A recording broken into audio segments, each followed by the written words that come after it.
Moving on to cognition and mental functions.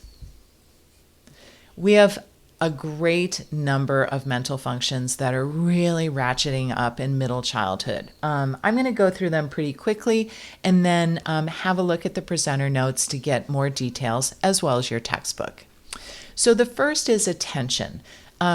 Children in middle childhood learn to focus, to concentrate their attention, and to screen out extraneous stimuli so that they can focus their attention, and this is very important for school.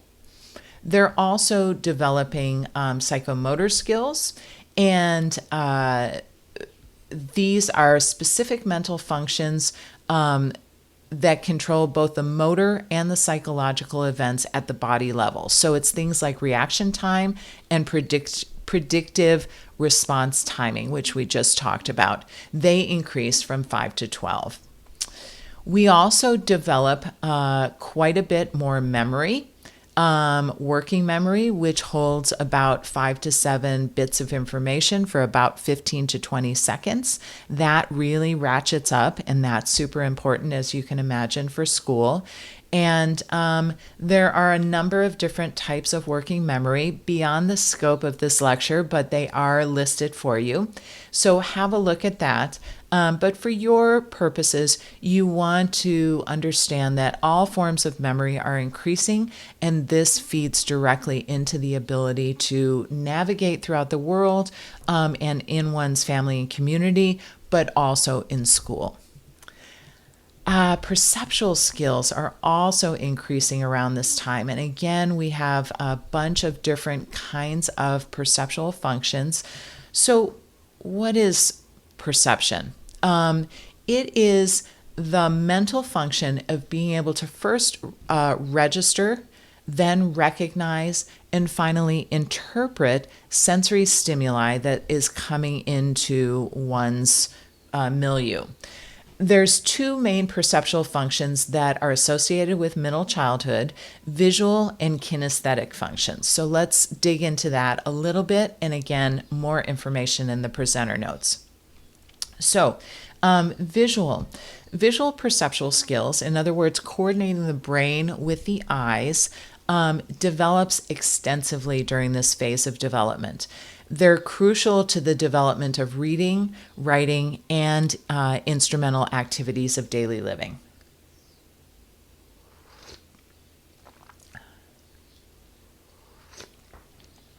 Okay, thanks for bearing with me. So figure ground perception is one type of visual perception that develops, and that is the ability to identify a particular object or component from amidst a complex sensory field. We typically think about the junk drawer. You open up your junk drawer and you look in, there's a whole bunch of stuff, but you can pick out exactly, you can identify and pick out exactly what you want. Another example is for the child who's just starting to do worksheets or to read more complex books, they can identify a certain element on the page and pick that element out and attend to it. Auditory figure ground, which is related, is the ability to pick the teacher's voice out from the myriad of things that are happening in the classroom, right? From other kids to environmental noises, etc. So again, it's a period of being able to hone one's attention. Then the second aspect of perception is kinesthetic perception. So this has to do with proprioception and kinesthesis and stereognosis. So we'll take those apart. They're also, again, listed in your presenter notes. It's the relative position of body parts in relationship to each other, and position of body in space, and awareness of body movements. So a lot of proprioceptive function figures into this. It's going to give us an idea as middle childhood kids, us, of where we are in space, how we have to move to have an effect on our environment, or to get the things that we want and bring them to us, or send the things that we don't want near us somewhere else. And it helps with refining motor performance. So sensory in, we process all this information about proprioception, so body in space and body parts in relationship to each other, to ourselves, to objects, to other people. And then we coordinate that sensory input, process in the brain, send it out for motor function. So 3 different terms that I want to introduce you to, and these will be important for you to retain. Stereognosis is the ability to recognize an object that you're not looking at simply by manipulating it, right? So reaching into a backpack to find your special pen that's fallen to the bottom, and you can reach down there and you can feel it and figure out where is it, what is it, I got it, right? It's helpful to be able to bring things to oneself without having to look. The second term is proprioception, which you've been introduced to, but it is the position of the limb and the body in space and understanding how that works. And then kinesthesis is the third term, and that is the perception of the extent of limb movements. So it's knowing, like, where is my range? How flexed is my elbow? How flexed is my glenohumeral joint? So that I can, as we talked about a little earlier, actually refine my movements. All right, a lot of information. Finally, emotional functions pertinent to middle child include the ability to recognize and discuss feelings. So that's the first time that this happens. Beginning to view themselves in psychological terms as a being in the world who has a psychology, right? The ability to regulate emotions to match social contexts. So we see that the kids that we typically treat actually don't, a lot of times, have a very good ability to regulate their emotions to meet the social context or social demands. Development of self-concept. So who am I am in the world? Who am I apart from my family unit, right? Or my caregivers? Who am I in relationship to peers? And then, and this is a mixed bag, kids are also in this stage beginning to experience stress. Now, stress is not inherently good or bad, but what do I want to say? On a certain level, stress can be helpful. So low or medium levels of stress can actually be motivating to the individual. They counteract procrastination. They add that kind of immediacy and motivation to doing tasks. And so they can be helpful to our physiology and our ability to complete tasks. However, if stress goes beyond that point, it can actually be quite detrimental. So we also see in middle childhood, and this is kind of the age where it starts to happen, typically around 3rd, 4th, 5th grade, 4th grade, that there's a lot of pressure put on kids to do homework, engage in extracurricular activities, show up, act in particular ways. There's this whole peer group thing. And so for some kids, especially if they're not being met with a developmentally appropriate curriculum at school, and we're pushing kids harder and harder and harder. So around 4th grade, you'll recall that the work suddenly got much harder and more sophisticated. We want to really watch out for our kids because of the stress response and the potential for mental health challenges to develop due to undue amounts of stress. Okay, so continuing with cognitive and mental functions, we also have 4 different types of higher level cognitive functions that develop in this phase. Cognitive monitoring, which is a self-examination of what I'm doing, what I'll do next, and how effectively the activity is actually meeting my needs and my intended purpose. So cognitive monitoring allows kids to persist in school tasks like completing an assignment or solving a math problem, right? So it's the cognitive sequencing and persistence that's necessary for some of these higher level skills that I was talking about. Also, cognitive maps, and these are mental representations within the brain that enhance a child's ability to visualize images and recall information. So some of memory and some of reading comprehension is going to take place by changing words into pictures in the brain, because pictures take up a different brain space than verbal information or written information, and so it enables us to vastly increase how we are actually able to process and retain information.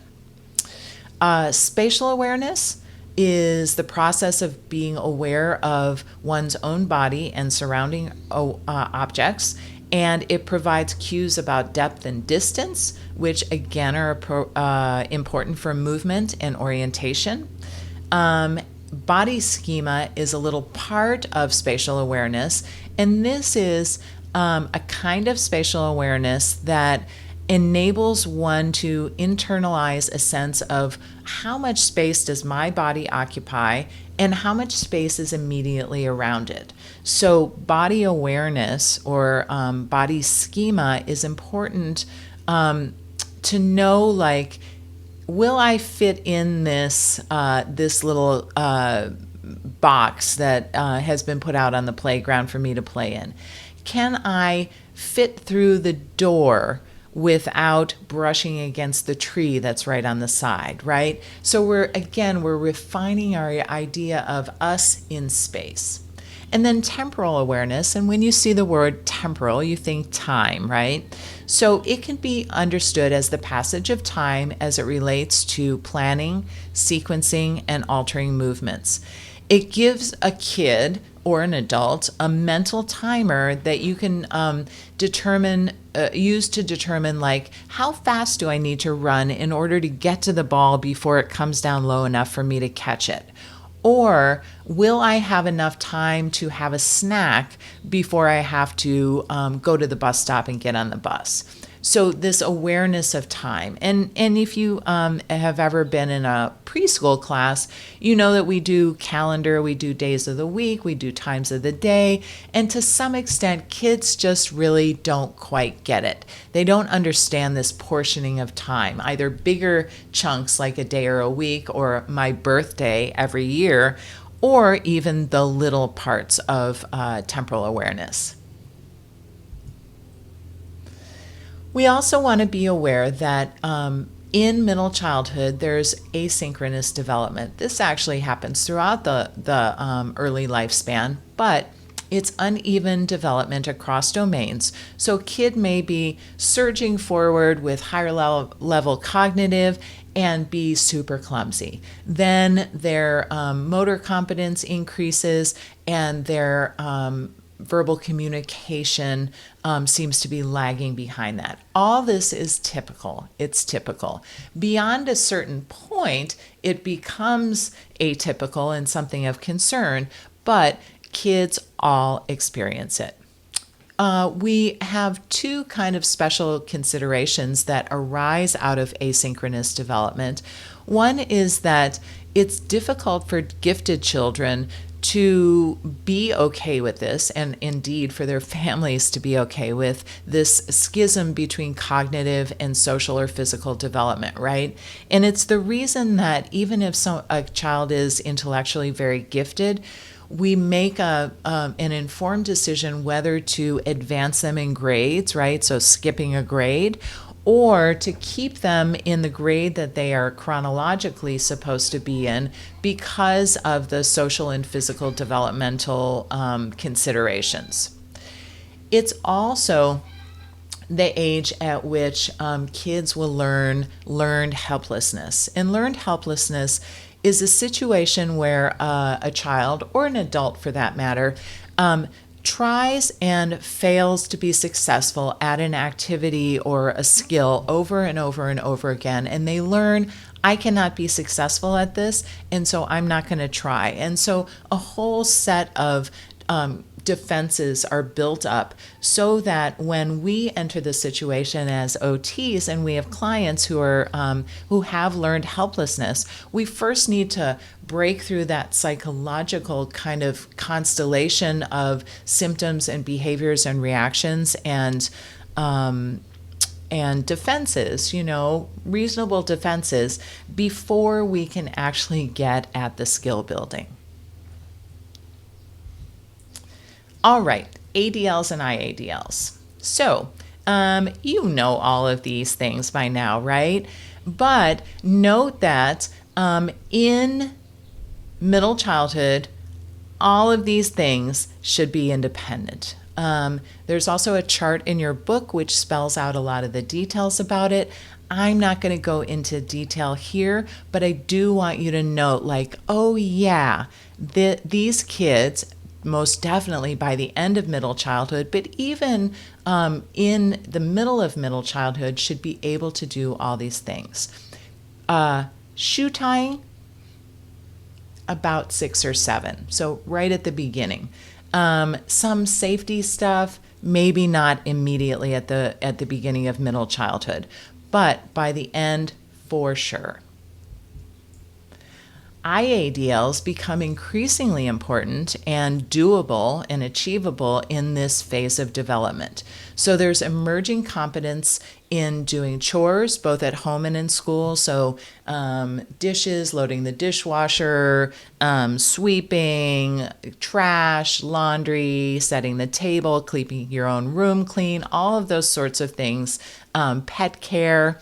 And then also in the classroom. So, helping to keep the classroom clean, managing one's desk and around their desk, all of those sorts of things as well. Also, interestingly, money management. So again, maybe not at the beginning of middle childhood, but definitely we want to see this by the end of middle childhood, that many kids get an allowance. They might get a savings account during this phase of development, and they might have small jobs like walking the neighbor's dog or a paper route. Is there even such a thing as a paper route? Probably not. But you get my meaning, right? So helping the neighbor clean out their garage, or just little jobs where they may get some money. And so introducing money management, super important. We want our adolescents, and for sure our young adults, to be able to understand money management, and it starts here. Also, phone and internet literacy. So kids younger than this age are definitely using devices. They're definitely engaged in working with technology, but during the middle childhood years, they are becoming more literate. And for this generation, and probably to a great extent your generation, you are a digital native. And what that means is that you grew up with technology. So it was just another aspect of maturation and skill building that you got. Contrast that with older people like me who are digital immigrants. So we did not come into it. It wasn't a part of my life so much when I was young. I came to it as it developed. So in thinking about people of all ages, we want to just consider that. And then finally, I brought up pet care, but definitely pet care. All right, communication and emotion. So kids of this age are receptive to conversation. They adapt language to who's listening. So they might speak differently to a parent or caregiver than to a peer. They are expressive. So emotion comes into communication. And again, this is typical development. They can maintain conversations, so back and forth exchanges.